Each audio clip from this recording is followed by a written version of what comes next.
Saudi আরবের অবস্থা এখানে যাদেরকে দেখতেছেন একদম সবাই দূরে দূরে পাঠাইছে, আকামা থাকুক আর না থাকুক।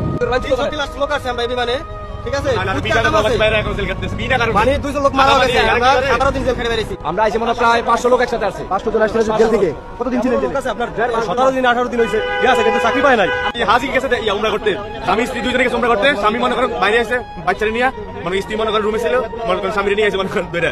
আমরা 5 লক্ষ টাকা ভাঙে গেছি সৌদি আরব। আমরা দলালে যা করছে তো বলার মতো না। কবে গেছিলেন?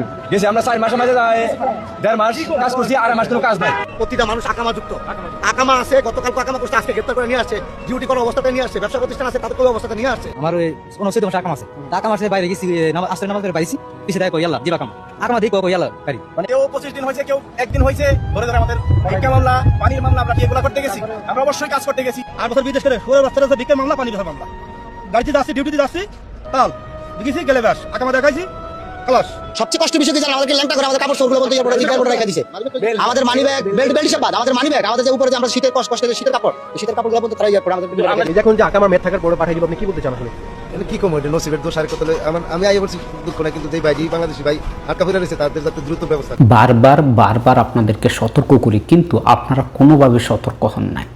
দেখেন স্ক্রিনে দেখেন, আপনাদের জন্য একেবারে বাংলাতে পোস্ট করতেছে। অনেক দিন যাবৎ সতর্ক করি যে সরকারের পক্ষ থেকে ঘোষণা দেওয়া হয়েছে, ড্রোন বলেন, মিসাইল বলেন, এগুলো আসতেছে বা এগুলো ধ্বংস হয়েছে, কোন জায়গায় হয়েছে সেই জায়গা, স্থান, নাম এগুলো সহকারে কোনো তথ্য বা কোনো ছবি, কোনো ভিডিও আপনার সোশ্যাল মিডিয়ায় আপনি সেটি প্রকাশ করবেন না। যদি আপনি সেটা প্রকাশ করেন সেক্ষেত্রে আপনাকে শাস্তির সম্মুখীন হতে হবে। এই যে দেখেন, বাংলাতে সরকারের পক্ষ থেকে, জাহাজতের পক্ষ থেকে বারবার এগুলো পোস্ট করতেছে, আপনাদেরকে সতর্ক করতেছে, কিন্তু আমাদের বাংলাদেশে যারা আছে তারা এগুলো কখনোই মানে না। তাই অবশ্যই আপনারা সতর্ক থাকবেন, কেউ কোনো ধরনের গুজব ছড়াবেন না, এবং আপনি চাইলেও কোনো কিছু প্রকাশ করবেন না। এবার আসেন স্ক্রিনে দেখেন, গত 1 সপ্তাহে যে ধরপাকড় হয়েছে, যেখানে প্রায় 36,365 জনকে গ্রেপ্তার করা হয়েছে, এবং এদের মধ্যে যারা অবৈধ আছেন সেই সকল প্রবাসী প্রায় 7,884 জনকে গ্রেপ্তার করা হয়েছে, এবং যারা অবৈধভাবে এই দেশে প্রবেশ করছে এরকম 3,948 জনকে গ্রেপ্তার করা হয়েছে, এবং যারা বৈধ আছেন এরকম প্রায় 2,410 জনকে গ্রেপ্তার করা হয়েছে। এবার আসেন, এই যে লোকগুলো প্রায় 3,948 জন লোক অবৈধভাবে এই দেশে প্রবেশ করছে, এদেরকে থাকা, খাওয়া, কাজ দিয়ে সহযোগিতা করার জন্য আরও 25 জনকে কিন্তু ধরা হয়েছে। সব মিলে প্রায় 36,365 জনকে ধরা হয়েছে।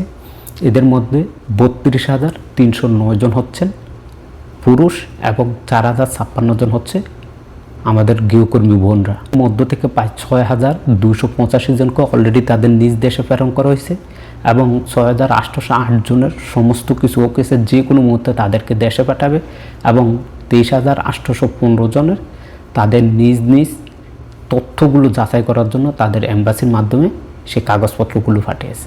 তো সবাই সতর্ক থাকবেন প্লিজ, আপনাদের প্রতি অনুরোধ থাকবে কি এই সমস্ত গুজবগুলো ছড়াবেন না।